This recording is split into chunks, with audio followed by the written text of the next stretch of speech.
Hey, so I'd like to start off the video saying that we lost the footage for this, but we were left with the audio and we didn't want to scrap the video, so this is like a podcast. Enjoy the video. Podcast. What's up, Kyle, and welcome back to my channel. In this video, we're going to be doing a breakdown of Bleeding Dreams. Alright. I wrote lyrics on this song. Wow. We need to start with like what we did with Have Your Fun, like the composition and everything, because that's Right. the three guitarists that watch my channel care about this. This was primarily written by Kai. I think they came to me with like the chorus and the first verse, and then the rest of it was written by me. Yeah. This was the most like shared composition. It was like yet, a lot more like half-half. I checked the statistics earlier. You gave me 60% of the royalties on this song instead of 50. I mean, you wrote all the instrumental and a verse, so. That's true. So instrumental.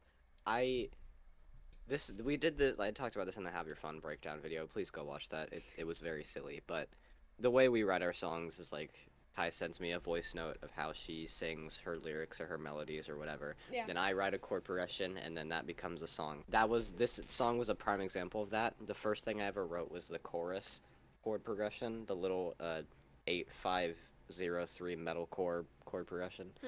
And I just started with that and then did the verses, and then I asked Kai, this song goes really hard, you gotta let me add a breakdown. And they let me add a breakdown. Yes, I did. I loved it. Obviously I'm very inspired by like TX2 and No Offense and all that, but I definitely explored more of my like metalcore influences with this song, specifically Bullet for My Valentine, Motionless in White. The song actually, when I showed it to Jade for the first time, she said it reminded her a lot of Sonam.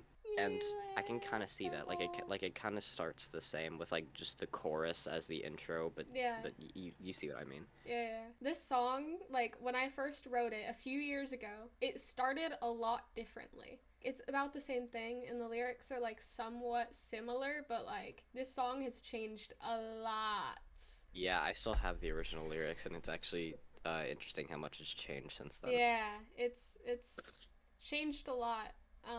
But I changed a lot, so. The first thing you hear in the song is the chorus, but not the chorus. It's just the instrumental of the chorus. Yeah. Which, by the way, that's one of my favorite little riffs I've ever written. Is the little intro, the like that little like lead guitar bit is one of my favorite things ever. Do you want to get started on the lyric breakdown now? Yeah, you can start with the All verse. Right. Walking down the street, I see the world through a haze. I wonder what that means.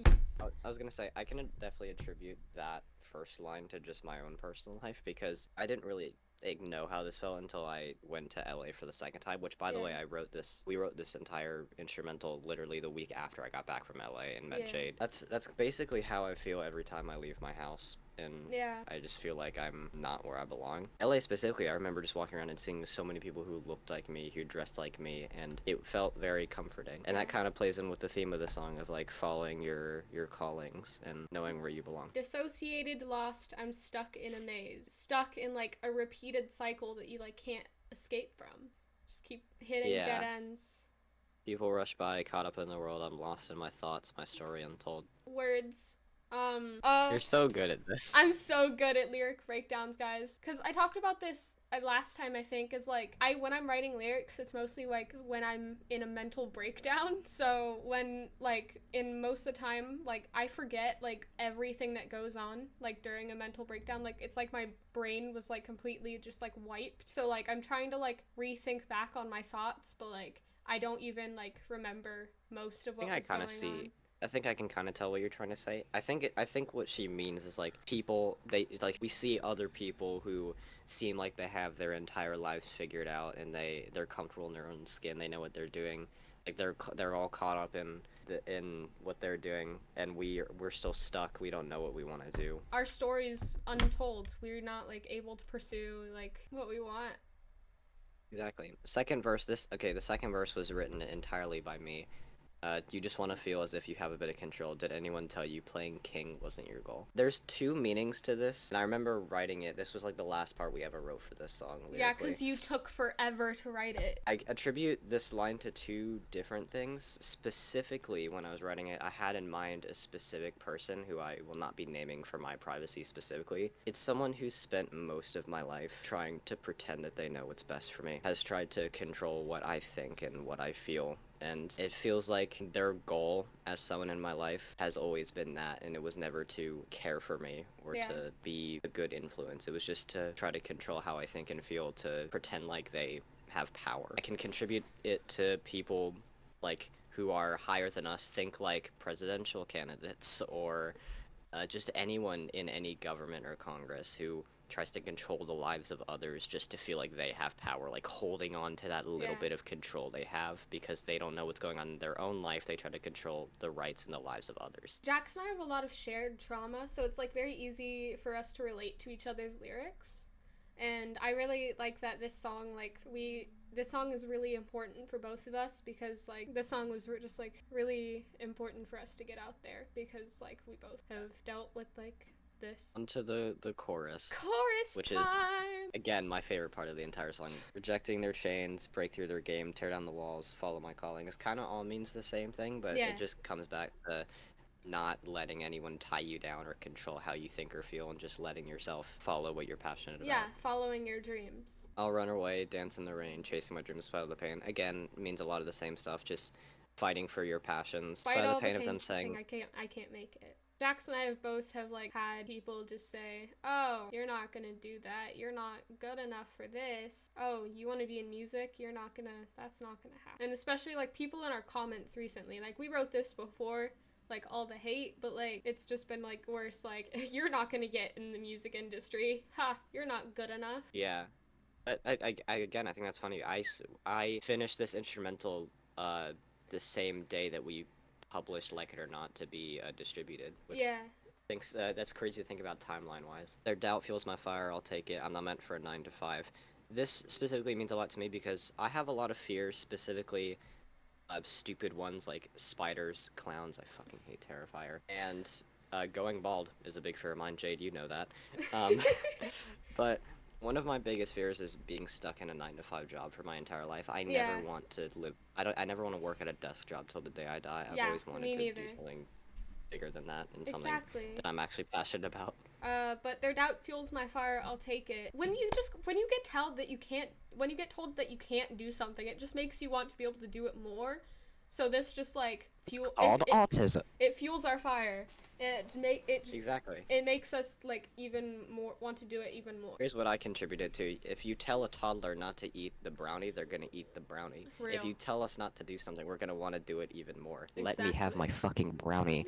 In the darkness is where my bleeding dreams reside. Bleeding dreams, specifically that phrase, is just referring to passions or ideas that you've bled for, that you've fought to have, that you've fought for. That's specifically what this means to me. Like, in the darkness is where my bleeding dreams reside. Like, and then we go to, don't take my bleeding dreams from that. Blech.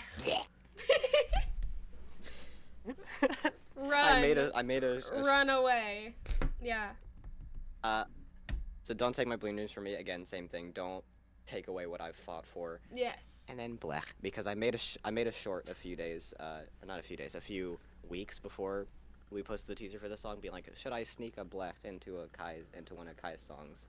And then we were working on this song at the same time, and I was like, this is perfect. So I did it. Blech. Run away. I was originally just screaming random stuff over the breakdown to make it sound cool.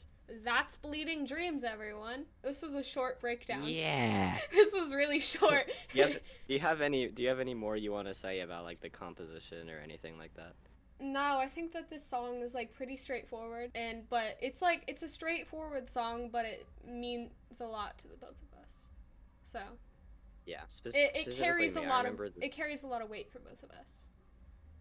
Yeah, when you first sent me the lyrics for the song was actually when I was in LA, and I was just venting to you about stuff that I was feeling and experiencing at the time, and you're like, I have a perfect song for you, and you just sent me the lyrics. And I was like, here, we are using this. Yeah, and I was like, write a second verse, get your feelings out. And I remember reading the lyrics, I was just like, this is gonna be the next burn. This is gonna be the next vendetta. This is gonna be our angry song. And there's an angrier song on the album. There's a lot of angry songs on the album. We're gonna have a This lot is of one of angry the ones. angriest. We are mad. Mad. All right. I Well. can't hit that note.